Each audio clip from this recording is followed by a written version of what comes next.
Scamming the public out of $750 million is a crime that the FBI frowns upon as much as any. Doing so by taking advantage of a global catastrophe during which millions of people's lives are at risk is an act that sinks to another whole new level.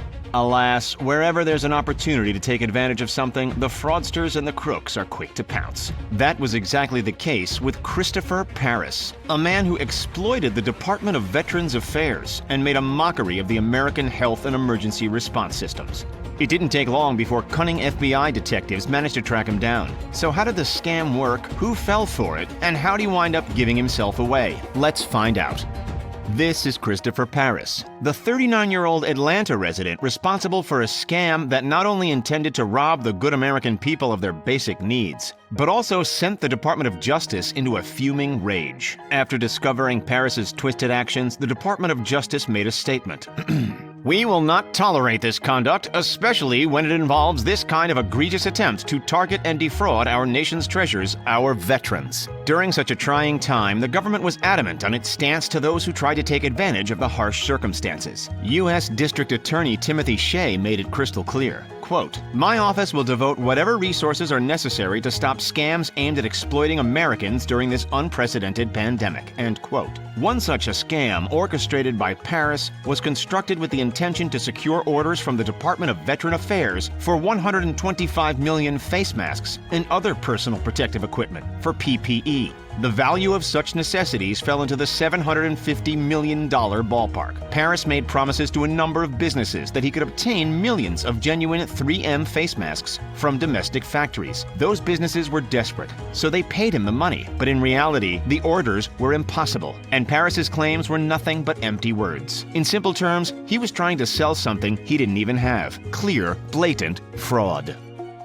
It's no secret that 2020 has been a tumultuous year, and as far as it all seems, we're not even close to being done with its wrath. The impact has been felt across every corner of the globe, far wider and far more penetrating than any of us could have ever imagined. Close to 5 million people and counting have been directly affected, found across every habitable continent on Earth, and spanning at least 187 countries and territories. Schools have been closed, sporting seasons have been suspended indefinitely, the majority of flights have been grounded, businesses have shut their doors, and the world is dealing with record-high levels of unemployment. So for Christopher Paris to attempt to exploit an already treacherous situation, that hit the nerve for Homeland Security and the FBI, and they were determined to bring him to justice swiftly. The early months of 2020 has seen demand for PPE like never before. It is almost unprecedented, with individuals and companies doing whatever it takes in order to get their hands on the necessary equipment. Millions of face masks, gowns, gloves, and sanitizer bottles have been required in an incredibly short period of time. Make no mistake, Christopher Paris was well and truly aware of this. Knowing that companies and governments were on their knees begging, Paris seized an opportunity to exploit.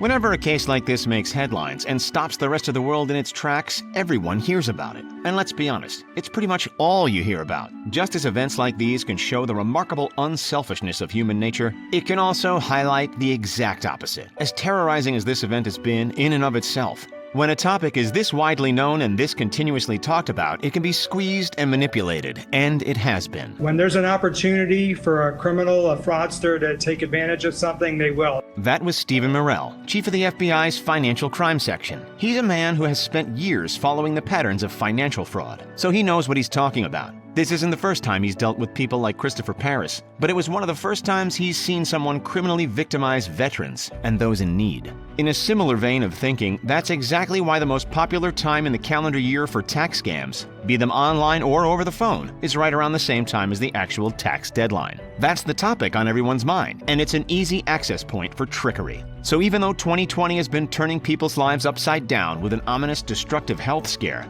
we've actually been affected in more ways than the obvious. As tough as it is to believe, and as much as it makes our blood boil, some criminals have been capitalizing on the chaos and sending out all kinds of virus-related scams with the selfish intention of lining their own pockets. As the internet continues to expand into every aspect of society, online scams are growing not only in numbers, but in sophistication as well. Nearly 100,000 attempts of phishing are reported each month worldwide, based on the numbers coming out of the Anti-Phishing Working Group.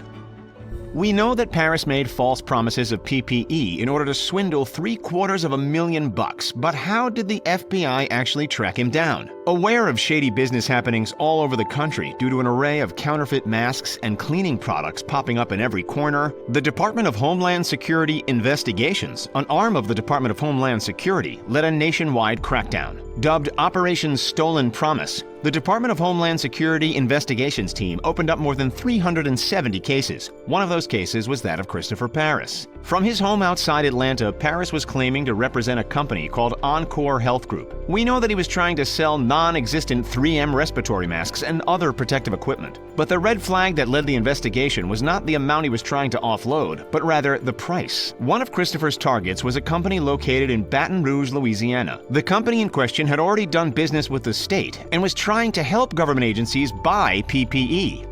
So, this company contacted the Office of the Inspector General at the Department of Veterans Affairs with the purchase plan that Paris had presented to them. However, that's when the sirens started to go off. The department was suspicious of the price. It was about 15 times what they were accustomed to paying for similar products. With an inkling that something was shady, the department phoned up Homeland Security. They made a few phone calls, did some digging, and were quickly linked to Paris. Even though he'd been caught red-handed, some of the damage had already been done. The U.S. government seized more than $3.2 million from his accounts, a sum of deposits already made thanks to his fraudulent activities. The authorities also said that a bank account controlled by Paris received more than $1.1 million.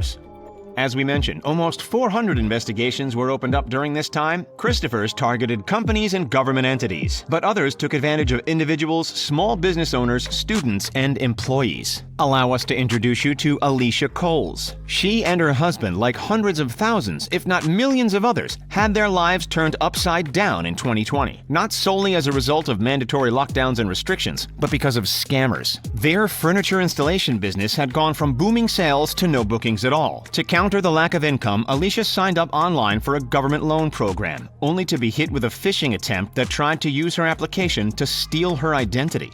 People like Alicia have fallen for all kinds of scams. Some websites have been advocating that apps can track infected people in your area and thus help you know which spots to avoid. However, as soon as you install the app, it shuts down your phone and demands a ransom. In this case, $100 worth of Bitcoin. There have also been extortion threats, with criminals demanding payment and hovering the threat of physically coming to the victim's door and transmitting the virus. Then there are the phone scams. Give this a listen. We can qualify you to get a free diabetic monitor and a complimentary testing kit for coronavirus. Even celebrities are getting in on the scamming action. This is Keith Middlebrook, an actor who claimed that he had developed a cure. Considering that hundreds of world-leading medical companies are funneling billions of dollars into treatment, do you really think a B-grade celebrity would be the one to figure it all out? Of course not. At this stage, there is no cure, and as punishment for his outlandish claims and related actions, Middlebrook was charged with wire fraud, accused of promoting a false claim, and taking advantage of the mass media focus in order to lure investors toward his company. Now that you've gotten a bigger idea of the huge spoke of recent scammers, let's swivel our attention back to Christopher Paris. The authorities did finally catch up to him. Part of the reasoning behind his capture was actually his prior record. This isn't Paris's first attempt to bend the rules, nor would we be surprised if it were his last. That is, if he manages to walk free from prison. Between January 2012 and June 2018, Paris, together with his business partner Perry Santillo, engaged in a giant Ponzi scheme, scamming close to 1,000 people out of a total of at least $115 million. These ongoing tricks lasted for years. What was his method? Persuading his victims, people who already trusted him, to turn over their savings to his Rochester-based company, Lucian Development. He promised great investment opportunities which in reality did not exist. The pair would pay old investors with new investor money and scrape plenty off the top for themselves to live their own selfish, lavish lifestyle. Santillo would brag about their splurging, the likes of $150,000 weekend trips to Vegas and $10,000 suits, all while draining their victims' life savings. Perry Santillo pleaded guilty to 3 charges. 1. Conspiracy to commit mail fraud. 2. Mail fraud. And 3. Conspiracy to launder money, and faced up to 20 years in prison.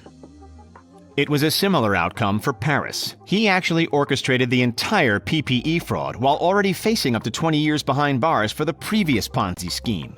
So for Paris's more recent exploits, he faces wire fraud charges, the maximum statutory penalty of which is 20 years in prison, alongside a $250,000 fine. Remember, that's on top of the mail fraud and money laundering charges he was already facing from his shady Lucian development days. As it stands, Perry is currently awaiting trial, but all signs point to a significant time penalty behind bars.